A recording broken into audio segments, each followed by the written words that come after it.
The first time they said she couldn't hit water if she fell out of a boat, Ava Serrano kept her head down and pretended not to hear. It was easier that way, easier to let the sneers and the muttered jokes pass over her like rain on steel. She was the newest recruit at Ravenfield Training Base, and no one expected much from a quiet woman barely 5'5", shoulders wiry instead of broad, hands steady but thin. Her record said she came from a small border town, top of her class academically but nothing special in field exercises. Marksmen around her laughed when her first few practice shots missed paper targets at 50 meters. They weren't cruel because they hated her. They were cruel because soldiers smelled weakness the way wolves smelled blood. For them, weakness was a liability, and liabilities didn't survive long in a place where survival was the only currency. Ava, though, never argued back.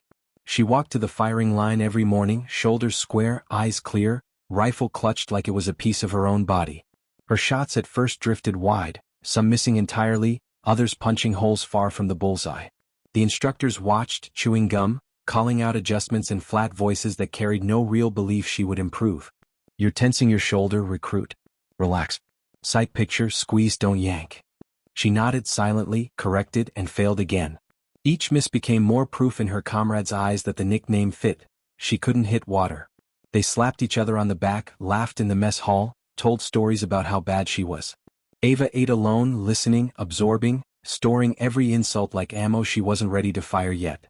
What no one saw was what happened after curfew, when the barracks went dark and the night patrols settled into their lazy circles. Ava would sneak to the range alone, wearing sound-dampened boots, rifle cradled, and a bag of scavenged ammunition tucked under her arm. She would set up her own targets by flashlight, place them at ranges far longer than the recruits were assigned, and then spend hours steadying her breath, adjusting her grip, learning the patience that came from stillness. She tracked her failures carefully, writing them in a small leather notebook she kept hidden under her mattress, calculating wind drift, recoil control, even the tiny tremors in her fingertips. She missed hundreds, thousands of times, but every bullet taught her something. The others trained when told, she trained because she had something to prove. It wasn't pride that drove her, not entirely. Her father had been a decorated sniper before his death, a man who once held off an armored column with nothing more than patience and a scope. She had grown up hearing the stories, seeing the medals locked in a glass case, and she remembered the day she found his rifle wrapped in oilcloth in their attic. That weapon had felt alive in her hands, heavier than her arms could manage then, but it was the same weapon she now used in secret practice. It wasn't about showing up her peers, not really. It was about carrying forward a name no one in the base even knew she bore, proving to herself that his blood wasn't wasted in her veins. The breaking point came during a live exercise in the desert. The recruits were supposed to hold a defensive line against a mock assault, their rifles loaded with paint rounds, a helicopter sweeping low to simulate air support. Ava took her position like everyone else, crouched behind a dune, but her shots went wide again. This time, though, one of the paint rounds she fired streaked across the rotor blades of the helicopter as it passed. It was a fluke, just a smear of paint across steel, but the laughter that erupted over the comms was merciless. She couldn't hit a barn from inside it, one voice jeered. Next time she should just throw the gun instead. Even the instructors chuckled, and Ava's jaw tightened so hard it hurt. She didn't snap outwardly. She never did. She just kept her rifle steady, firing until the exercise ended, returning silently to base when the sun fell. But inside something hardened. She wasn't going to keep letting them define her. She decided right then that the next time she raised her weapon in the field, she would not miss, no matter the target, no matter the cost. That night she stayed up longer than ever before, running drills until her vision blurred, pushing herself until her arms trembled and her eyes burned from dust. She switched to moving targets, dangling makeshift pendulums from strings, tracking their sway through her scope. She studied aerial combat footage, memorizing rotor arcs, learning how turbulence shifted an aircraft's balance. She was preparing for something no one thought possible, though she didn't yet realize how soon the opportunity would come. 2 weeks later, on a patrol in hostile territory, the column Ava was attached to came under attack. Gunfire raked the convoy, and a helicopter thundered over the ridge, its searchlight slashing the darkness, its minigun spitting fire into the rocks where the recruits dove for cover. Chaos tore through the line. Orders were lost in the roar of blades and the scream of bullets. Ava's heart pounded, but her hands did not shake. She dropped to one knee, sighted through her scope, and for a moment all the insults, the laughter, the nights alone at the range coalesced into perfect stillness. No one saw her then, tucked behind shattered stone, breathing evenly, eyes locked on the spinning blur above. They only knew later that the girl who couldn't hit water had just aimed at the impossible and decided she was going to make it possible. The roar of the helicopter filled every space in her skull, the kind of deafening pulse that made lesser soldiers freeze. Dirt and shattered stones sprayed around Ava as the minigun tore through cover. Recruits cowered flat against the earth, yelling over comms for backup, some firing wildly without aiming. But Ava tuned it all out. Her breathing slowed, steady and measured, the way she had trained herself night after night. Her scope locked on the aircraft as it banked, its rotors slashing the night sky like the blades of a monstrous scythe. It was moving fast, unpredictably, but Ava's mind wasn't on the chaos. She was focused only on rhythm, the rise and fall of its path, the flutter in its balance when the wind cut across the canyon. She tracked it, let it pass her crosshairs once, twice, resisting the urge to fire too soon. Timing was everything. Her finger rested on the trigger, light as a whisper. She inhaled deeply, then exhaled halfway and held. In that frozen sliver of time, the world shrank to the thin reticle inside her scope and the thumping shadow of the helicopter. She fired once, the crack of her rifle almost drowned out by the chopping blades. For a heartbeat, nothing happened. Then sparks flared near the engine housing, and the aircraft lurched, its beam of light cutting wildly across the ground. The recruits below shouted in shock, disbelief flooding their voices. Ava didn't hesitate. She cycled the bolt, chambered another round, fired again. The second shot punched straight into the rotor hub, and the helicopter screamed like a dying beast as metal shrieked against metal. The aircraft bucked violently, tail whipping. The gunner inside lost control of the minigun as the bird tilted, spraying fire into the empty night instead of the convoy. Pilots fought to regain balance, but Ava already had them locked. Her third shot cracked a perfect line of trajectory born from months of secret training, and this one shattered hydraulics along the tail. The helicopter spun, whirling dangerously low. Shouts erupted across the canyon, some from her squad, others from enemies watching in disbelief as the impossible unfolded. With a final groaning twist, the aircraft slammed into the ridge, exploding in a spray of fire and shrapnel that lit the night like a second sun. For a long second, silence followed. The only sound was the ringing in her ears and the faint crackle of flames. Then came the cheers, raw and disbelieving, from her own unit. Someone yelled her name, others just shouted curses of awe, their fear flipping into adrenaline-charged celebration. "No way. Serrano just dropped a bird out of the sky," one voice hollered. Another cried, "She nailed it. Holy hell, she nailed it." But Ava didn't join in their noise. She simply lowered her rifle, eyes calm, face unreadable, heart still locked in the steady beat she had mastered in lonely nights at the range. Command arrived within minutes, scrambling to secure the wreckage, questioning everyone about what had happened. No one could believe it was her. Officers thought maybe an RPG had been fired from somewhere hidden, or that the helicopter had suffered a mechanical failure mid-flight. The idea that one recruit with nothing but a rifle had timed and executed those shots was almost absurd. When they asked who had engaged the target, all eyes turned toward Ava. She met their gaze without flinching. "I did," she said simply. They didn't believe her, not at first. But the witnesses were many, and the wreckage told the story. Bullet holes in places too precise to be chance. Whether they liked it or not, the truth was undeniable. Word spread fast through the base when they returned. The same soldiers who had mocked her, who had laughed that she couldn't hit water if she fell into a river, now looked at her with something between awe and fear. In the mess hall, conversations halted when she walked in. Training officers studied her more closely, eyes narrowing as if trying to re-evaluate everything they thought they knew. Even the hardened veterans, men who had spent decades in the field, gave her a nod of respect that was rarely offered to anyone so new. Ava, for her part, didn't smile or gloat. She ate her meal quietly, just as before, though this time the table around her wasn't empty. But not everyone welcomed her sudden notoriety. Envy slithered through the ranks. Some whispered that it had been luck, that a malfunction had brought the chopper down and she was just claiming the glory. Others resented how quickly she had overshadowed them. A few higher officers, cautious by nature, disliked the idea of a recruit becoming a legend overnight. It disrupted the hierarchy, shifted morale in unpredictable ways. One captain in particular, a grizzled man named Harker, watched her with a coldness that didn't soften even when he congratulated her publicly. He had seen talents rise before, only to burn out or turn reckless. To him, Ava was a danger, not because she was incompetent but because she might prove too competent. Ava noticed all of it but let none of it touch her core. She still rose before dawn, still trained after hours, still scribbled notes into her secret leather book. But she couldn't hide anymore. Everyone wanted to see her fire now, to measure whether her skill was real. Instructors began assigning her harder drills, setting targets farther than protocol required, tossing challenges at her to see if the miracle could be repeated. And time after time she delivered. Not every shot was perfect, but her consistency became undeniable.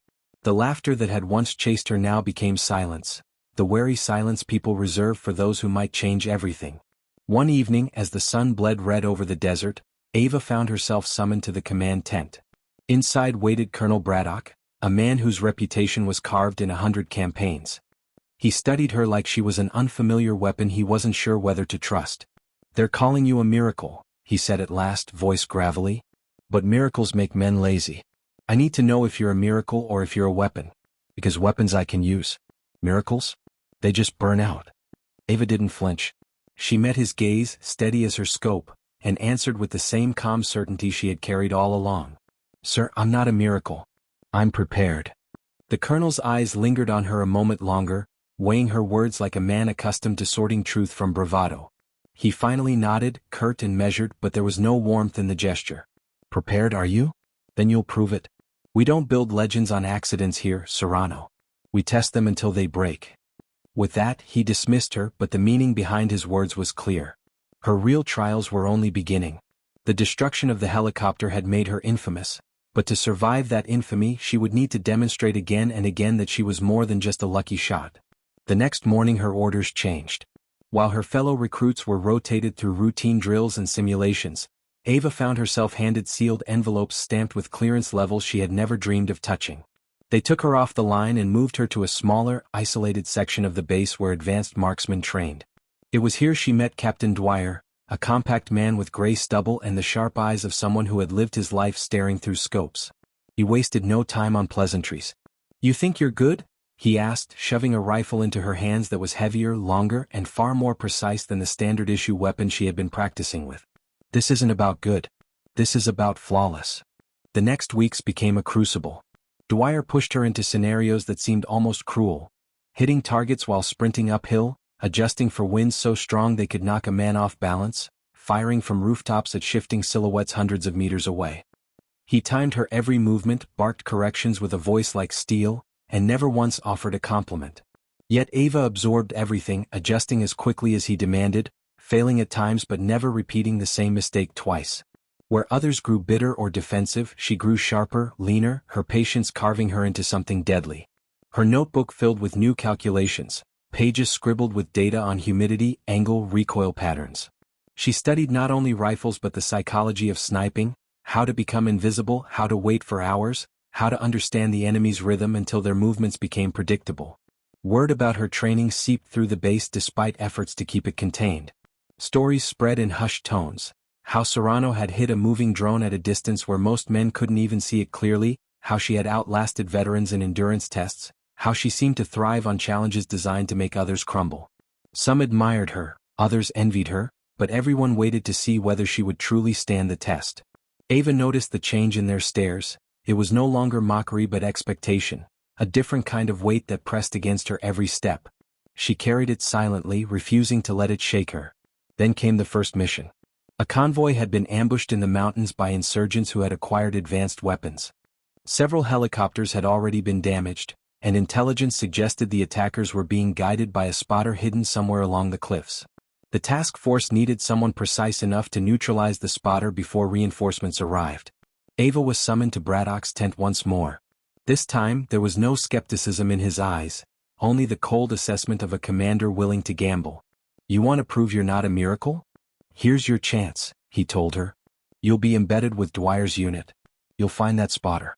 And if you fail, men die. Understood?" She nodded once. No hesitation. The deployment was immediate. Within hours, Ava was lying prone on a rocky slope overlooking the valley where the convoy had been pinned. The air was thin, sharp against her lungs, and the wind howled in cruel gusts that made most shots nearly impossible. Dwyer lay beside her, scanning the ridges through his binoculars. "One chance," he murmured. "If he sees us before we see him, it's over." Ava's eyes swept the ridges, calm and patient. The chaos below, The popping of gunfire, the distant cries, faded into the background as she studied shadows, glints, irregular shapes against the stone. Minutes dragged.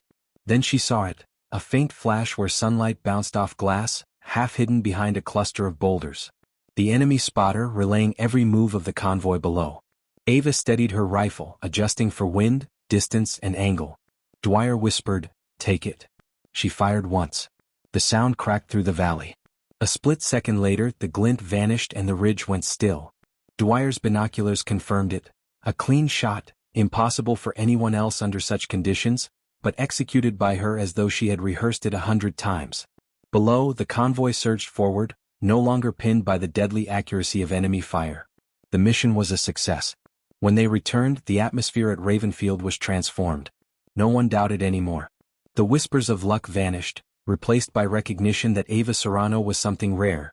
Not just a sniper but a force shaped by willpower, patience, and relentless discipline. Still, Ava kept her silence, eating alone, training in the shadows, her eyes always fixed on the next challenge. She knew the helicopter had been the spark, but this was the fire beginning to spread. And she also knew that fire drew both admiration and danger.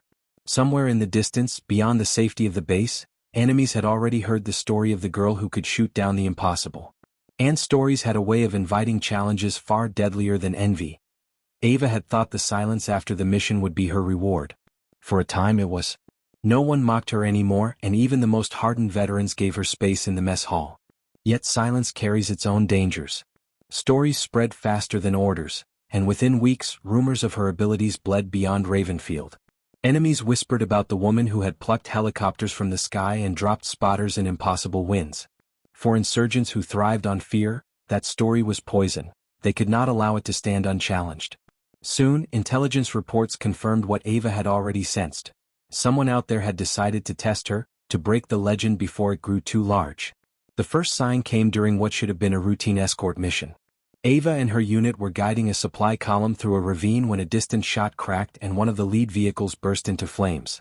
It wasn't a spray of wildfire, not the panicked assault of ordinary rebels. It was precise, clinical, sniper fire. Ava dropped instantly to cover, heart steady, scanning the cliffs through her scope. The convoy panicked, men scattering, searching for the invisible hand that had struck. But Ava saw it quickly, the faint silhouette tucked into a shadowed alcove, perfectly placed, rifle gleaming for a fraction of a second. This was no amateur. This was someone trained. Someone sent for her. She exhaled and fired. Her bullet struck just inches from the silhouette, close enough to make the sniper duck. The duel began. For the next minutes, neither side moved recklessly. Every shift of stone, every flicker of light could give away a position. Ava lay motionless, sweat trickling down her spine, calculating angles. Twice the enemy tried to bait her, shifting rocks or letting sunlight glint off decoys. Twice she ignored it, patience hard as steel.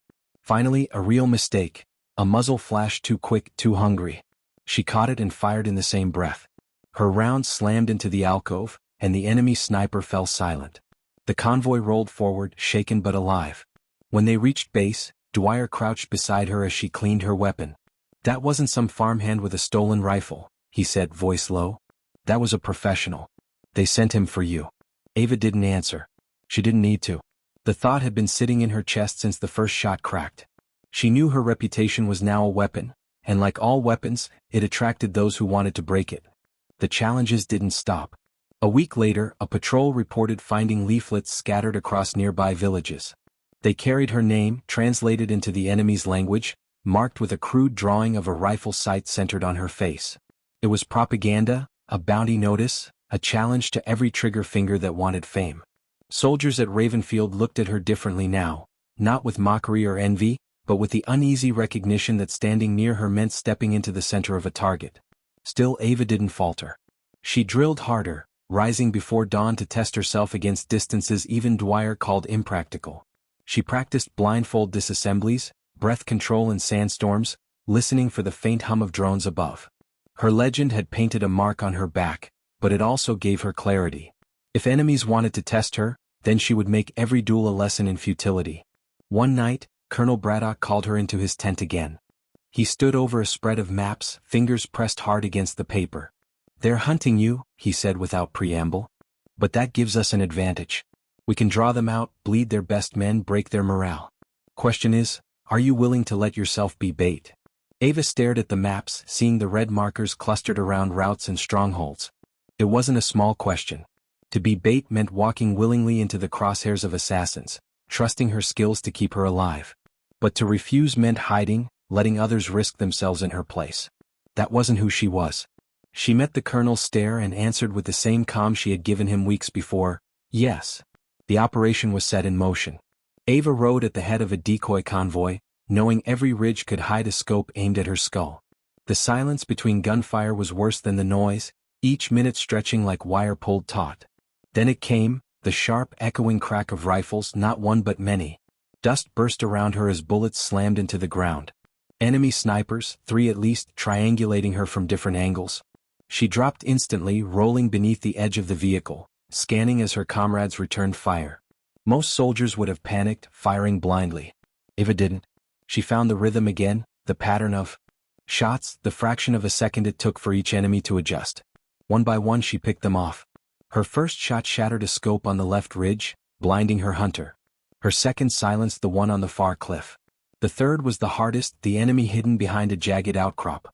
She waited, longer than her heartbeat wanted, until he leaned just a hair too far. She fired. Silence followed. When the convoy reached safety, men stared at her with something like awe and fear combined. She had faced 3 trained killers and walked out untouched. The whispers grew again, louder this time, carrying across camps and towns. The woman who could take down helicopters now danced with death itself and won. But Ava felt no pride, only the weight of inevitability. She knew this was only the beginning. For every sniper she silenced, another would rise, drawn by her name like moths to a flame. And flames, no matter how bright, always risk burning out. Why now? Ava Serrano's name traveled farther than she could imagine. In the cities beyond the desert, whispers of her feats had become campfire tales. Some painted her as a ghost who could pierce steel with a single round, others as a demon whose eyes glowed in the dark through the reflection of her scope. But inside the base the legend carried a different weight. Soldiers who once jeered now stepped aside in corridors, their conversations faltering when she passed. Even the bravest hesitated to meet her gaze, as though afraid they might see their own weaknesses reflected there. Respect and fear were twin shadows that clung to her now, and Ava began to understand that admiration came with isolation. Colonel Braddock used her fame like a weapon. Wherever morale faltered, he deployed her, knowing her presence alone could ignite courage. But he also pushed harder, assigning missions no ordinary marksman could survive. Some were surgical strikes on weapon caches, others were covert escorts through enemy territory, but all of them carried a simple truth. If Ava failed, entire units could be wiped out. Captain Dwyer, who had once drilled her mercilessly, now stood at her side not as instructor but as partner. "They'll use you until there's nothing left," he warned quietly one evening as they cleaned their rifles under the dim glow of lantern light. Ava only nodded. She had already accepted that fate the moment she chose to prove she wasn't a miracle. Her next mission was unlike any before. Intelligence confirmed that a rogue faction had acquired a heavily armed transport helicopter and was preparing to use it against civilian convoys. Braddock's orders were blunt. It had to be stopped before it launched. The problem was the location. The helicopter sat on a mountain plateau, surrounded by watchtowers, mines, and overlapping fields of fire. No artillery strike could reach without risking civilian villages below, and no aerial assault would survive the anti-air weapons guarding the cliffs. That left one option: a sniper's bullet delivered at the only vulnerable moment, the seconds before the helicopter lifted off. Ava and Dwyer were inserted at night, scaling sheer cliffs with ropes and silent grit. Wind clawed at their faces, icy and relentless. Hours later, they lay prone on a ridge overlooking the plateau, camouflaged by rock and shadow. The enemy moved like ants below, loading crates, fueling the aircraft, guards pacing in predictable patterns. Through her scope, Ava studied every detail: the tilt of the rotors, the shimmer of heat from the exhaust, the lazy circle of a guard smoking near the tower. Timing was everything. She had one shot. Too early and they would move the chopper. Too late and it would be airborne. For nearly an hour she lay still, every muscle locked in patience. Dwyer whispered updates beside her, but his voice was little more than background noise. She felt her heartbeat slow, her breathing steady, her world narrowing into the circle of her scope. Then the signal came, engines roaring, rotors beginning to spin. Soldiers cleared the area, heads ducked against the growing gale. The helicopter shuddered, preparing to rise. Ava tracked the vulnerable point she had memorized from schematics, the junction between the rotor mast and transmission, a piece no thicker than a man's wrist. She exhaled halfway and squeezed. The shot cracked like thunder. For a moment, nothing. Then sparks burst from the mast, and the rotors lurched unevenly, grinding against themselves with a scream of tearing metal. The helicopter wobbled, half-lifted, then collapsed back onto the pad in a catastrophic spin. Fire erupted, washing across the plateau. Men scattered, shouting as ammunition cooked off in the flames. Dwyer grabbed her shoulder. "We've got to move." They slipped back into the cliffs just as the inferno consumed the craft, the blast shaking the mountain itself. By dawn, reconnaissance confirmed total destruction. No enemy convoy would be harassed from that sky again. The victory made Ava untouchable in the eyes of many. Newspapers back home printed headlines about the mysterious sniper who could bring down aircraft with a single bullet. Politicians spoke her name in speeches, twisting her deeds into symbols. Yet with every headline, the weight on her chest grew heavier. She hadn't asked for fame. She hadn't asked to be a symbol. She had only wanted to prove she was more than her failures. Now she was trapped in a cycle where every success raised expectations higher, and every mission carried the eyes of nations. That night, she sat alone on the barracks rooftop, staring at the stars. Dwyer found her there, silent as always, and sat down beside her. "You know what they're saying now?" he asked. She didn't answer. "They're saying you're not human.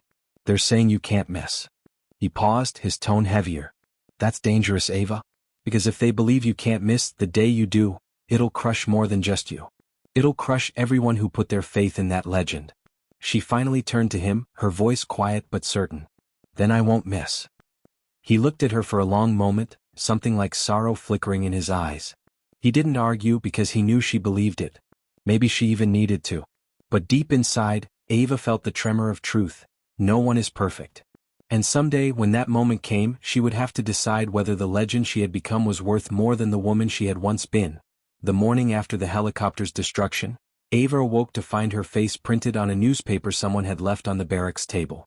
The grainy photo, likely taken without her knowledge, showed her walking beside Colonel Braddock, rifle slung across her back.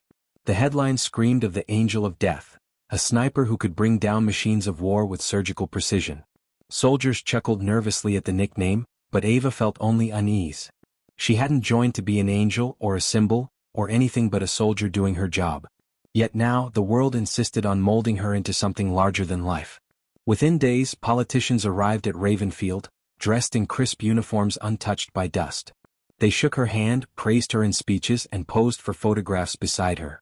Each time, Ava felt the same gnawing discomfort. They weren't honoring her. They were using her, turning her into propaganda. Dwyer noticed too. "Careful," he murmured one evening as another official toasted to her name. "The more they make you a symbol, the more they'll own you. And symbols don't get to choose how they're used." He was right. Missions began to change. They weren't just about tactical necessity anymore. They were about spectacle. She was ordered to accompany units that could have managed without her, simply so her presence could be reported back home. Commanders demanded she fire the kill shot even when others had clear angles, because the legend of Ava Serrano had to be fed. Every bullet she loosed was no longer hers. It was property of the myth they had built around her. Not everyone in her own ranks supported it. Some officers resented the attention she drew, believing her fame undermined discipline. Others whispered that she was reckless, that she courted glory at the expense of the mission, even though Ava had never once asked for recognition. Captain Harker, the one who had always watched her with cold suspicion, became her loudest critic. He argued in briefings that relying on her was dangerous, that soldiers who believed in legends stopped relying on their own training. Braddock dismissed him in public, but Ava could feel the tension growing, like fault lines beneath stone. The enemies outside had not forgotten her either. Intercepts revealed that rival snipers were being recruited, trained specifically to kill the Angel of Death. One night during a routine perimeter patrol, a single shot tore through the darkness, missing Ava by inches.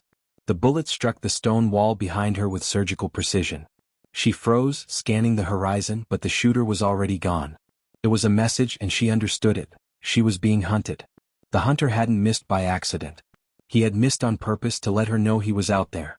After that, Ava began sleeping less. Nights were spent on rooftops or ridges, her scope sweeping the distance, searching for a glint of glass or the silhouette of a rival. The pressure didn't rattle her hands, her training held firm, but inside the weight was growing. She had become the focal point of a battle larger than herself, one waged not only with bullets but with stories, reputations, and fear. Then came the mission that pushed her to the edge. A high-value defector was being extracted across enemy territory, and Ava was ordered to provide overwatch. On paper it was straightforward. But when the convoy entered a canyon, Ava realized too late they had walked into an ambush. Enemy snipers were already in position, anticipating her arrival. Shots rained down from both ridges, precise and coordinated. She dropped too quickly, the rhythm carrying her hands as though guided by instinct, but there were more, far more than expected. The air cracked with bullets, ricochets screaming around her. Through her scope, she caught sight of one rival sniper almost immediately. He wasn't panicked, wasn't reckless. He moved with the same patience she knew in herself. Their eyes never met, but Ava felt the weight of his discipline pressing against her, a mirror image trained with equal rigor. He fired, and the round missed her head by less than an inch. She returned fire, grazing his cover. Back and forth they went, two hunters in the same kill box, each shot an argument, each silence a calculation. Finally she shifted tactics. Instead of firing where he was, she fired where he would need to be, predicting his rhythm the way she had studied helicopters and winds. Her bullet cut through the space a fraction of a second before his scope appeared there. The shot struck true. His rifle clattered to the rocks, his body tumbling.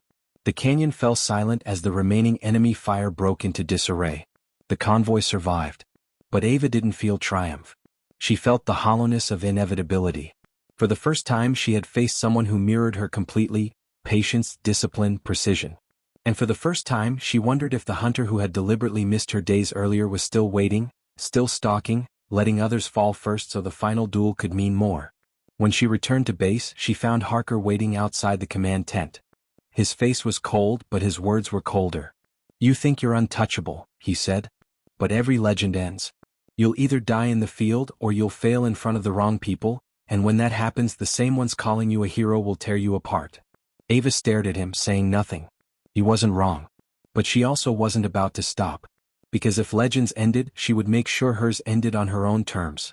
For weeks after the canyon ambush, Ava felt his shadow everywhere. The one who had deliberately missed her, the ghost sniper who had marked her as prey. Reports trickled in of enemy patrols being picked off from impossible ranges, convoys obliterated by precision fire, Allied scouts vanishing in silence. Each signature was too clean, too measured to be coincidence. It wasn't just another sniper, it was someone who had trained like her, someone who lived by the same discipline. Whispers on the radio called him Spectre. The name fit because no one ever saw him until it was too late. Every mission became a test of nerves. Ava would lie prone on rooftops, her scope scouring distant ridgelines, knowing he might be out there watching. She stopped breathing freely during patrols, expecting each corner to be her last. Sleep eluded her entirely. Even in the barracks, her dreams were laced with the sound of phantom gunfire. Still, she couldn't admit it to anyone, not even Dwyer. If she confessed she felt hunted, command would pull her off the field. And if they did, she knew Spectre would still be out there, waiting. The only way forward was through him. Then came the operation that forced the inevitable. Intelligence revealed Spectre had been spotted near the ruins of an abandoned industrial city, a gray skeleton of concrete and steel girders. His fire had crippled 3 supply runs in the past week, and morale was collapsing. Braddock wanted her there. "If he's as good as we think, only you can counter him," he told her bluntly. Ava said nothing, only nodded. She had known it would come to this. Hunter versus hunter, no distractions, no crowd, just the silence of the scope and the truth of the bullet. The team inserted at dawn, fog curling through the shattered streets. Ava moved ahead of them, ghosting into the ruins while the others established a perimeter. Her boots barely touched the dust as she climbed a crumbling tower, settling into position with her rifle. Through her scope, the world shrank into lines and shadows. Each window, each hole in a wall, was a possible nest. The silence was suffocating, too deliberate, as if the entire city had been emptied for this moment. Hours dragged. Her muscles locked into stillness, her breathing a slow metronome. Then, just as the sun began to burn through the fog, a flash of light betrayed him. Not much, just the faintest glint off a lens far across the city. Ava froze, every nerve screaming at her to fire, but she resisted. A glint that obvious wasn't a mistake. He wanted her to see it. He wanted to test her patience. So she waited. Minutes bled into an hour. Her eyes watered, but she didn't blink. She imagined him there, lying prone just like her, scope trained on her chest, waiting for her to flinch. The duel wasn't about who could shoot first, it was about who could control time. And time was the hardest weapon of all. At last, movement. A shift of rubble on a rooftop 3 blocks away. Not much but enough. She tracked it, heart-hammering finger. Tightening. And then it happened. A silhouette framed itself against the broken skyline. Calm, deliberate, confident. Spectre. She fired. The bullet sliced the distance in under a second, tearing through the air toward its mark. But as soon as she squeezed, she knew. The silhouette wasn't right. Too stiff, too exposed. Her round punched through, splintering the wood of a decoy dummy propped against the wall. A heartbeat later, the Real shot came. The crack of his rifle echoed across the ruins, the round whistling so close she felt the air split against her cheek. The brick at her side exploded, showering her with dust. He had baited her, used a decoy to force her hand, and almost ended it there. Ava rolled, shifting her position before he could adjust. Her pulse hammered, but her mind cleared. The game was no longer about patience, it was about adaptation. She crawled through the ruins, changing elevation, angles always moving. Spectre fired again, the shot clipping the metal beam she had ducked behind. His aim was perfect, relentless. But so was her resolve. Finally she caught him. Not a decoy this time, but a real figure, lean, steady, crouched in the shell of a collapsed building. Through the scope she saw his eyes for the first time. Calm, unshaken, almost admiring. He knew this was the moment, just as she did. Hunter and hunted, mirrored in the glass. They fired in the same breath. 2 shots cut the air, paths crossing invisibly between them. Ava's world slowed. She felt her rifle kick, heard the hiss of his round tearing past her ear. For a heartbeat, silence consumed the ruins. Then across the gap, Spectre's rifle dropped from his hands. His body jerked, then stilled. Ava exhaled, chest heaving, heart pounding like a war drum. She stayed in position, staring at him, half expecting him to rise again, to prove himself immortal. But he didn't. The duel was over. The shadow that had haunted her steps for weeks had finally been extinguished. And yet, as she packed her rifle and descended from the tower, she felt no victory. Only emptiness. Because in his eyes, just before the shot landed, she had seen something unsettling. Not hatred, not rage, recognition. He had been just like her, forged by discipline, sharpened by war, turned into a weapon others used for their own ends. She had not just killed an enemy. She had killed a reflection. The ruins were silent when Ava returned to her unit, her rifle slung low, her eyes hollow. They saw the dust on her face, the ragged tear in her sleeve, the way her chest rose and fell as if every breath was borrowed. Dwyer was the first to reach her, his voice breaking through the quiet. "Is it done?" he asked, though he already knew. She gave a single nod. The others didn't cheer, didn't shout. They just stared at her as though she'd stepped out of myth instead of rubble. Word spread faster than the smoke that still clung to the city. Spectre was dead. Ava had killed him. When command confirmed it, the news rippled through every battalion like a jolt of electricity. The sniper who had haunted supply lines, sabotaged missions, and struck fear into entire divisions was gone. Soldiers she didn't know approached her in hushed awe, offering salutes that lingered too long. Some whispered her name as though it was no longer a person's but a title, a shield they could hide behind. She should have felt pride, even relief. Instead, she felt only the crushing weight of what it meant. Because deep down she knew what kind of skill it took to kill a man like Spectre. And if she had it, there would always be another commander ready to use it. Days later, Braddock called her into his tent. He leaned over a map littered with pins and scribbles, but his eyes were fixed on her, sharp as ever. "You've done what no one else could," he said. "You've proven you can bend the impossible. But don't mistake survival for freedom. They'll keep coming for you now, both sides. Some will want you as a weapon. Others will want you buried." His words weren't a warning. They were a sentence. She left the tent knowing the battlefield would never release her, no matter how many ghosts she buried. Still, the war raged on, and Ava returned to her place on the line. Missions blurred into one another. Night raids, convoy escorts, counter-sniper operations. Each time she lifted her scope, she felt his presence. Not as a threat, but as a shadow she carried, the memory of what it meant to stare into the eyes of someone who understood her completely. And sometimes, just before squeezing the trigger, she swore she could hear his voice in the silence, urging her to steady her aim. The higher-ups tried to parade her as a symbol, but Ava resisted it. She avoided ceremonies, sidestepped interviews, ignored the medals Braddock slid across the table. To her, the medals weighed heavier than lead. They weren't recognition, they were reminders. Every shiny piece of metal was just another bullet fired, another body stilled. She wanted no part in the mythology they tried to weave around her. She hadn't killed Spectre to become a legend. She had killed him because one of them had to die. But legends grow whether you feed them or not. Her reputation reached across borders, slipping into enemy channels. Stories twisted into myth. Some said she could shoot a bird mid-flight at 2 miles. Others claimed she could vanish into shadows and strike without ever being seen. They gave her nicknames: Phantom, Widow, Iron Eye. And though she rejected them all, the names carried weight. They created fear before she ever lifted her rifle. Fear was useful, but it also isolated her further from everyone else. When soldiers looked at her now, they didn't see Ava. They saw the myth. One night, after weeks in the field, she sat alone on the edge of a ruined watchtower, rifle across her lap. Dwyer climbed up and joined her, offering a flask she refused. For a while, they sat in silence, staring at the fractured horizon. Finally he spoke. "You know, they'll never stop talking about that shot. Taking down Spectre. People are going to tell that story long after we're gone." She didn't answer at first, just traced her fingers along the rifle's cold steel. "Then let them tell it wrong," she said quietly. "Let them believe I was some miracle shot, some hero. Because the truth is uglier. He was just like me.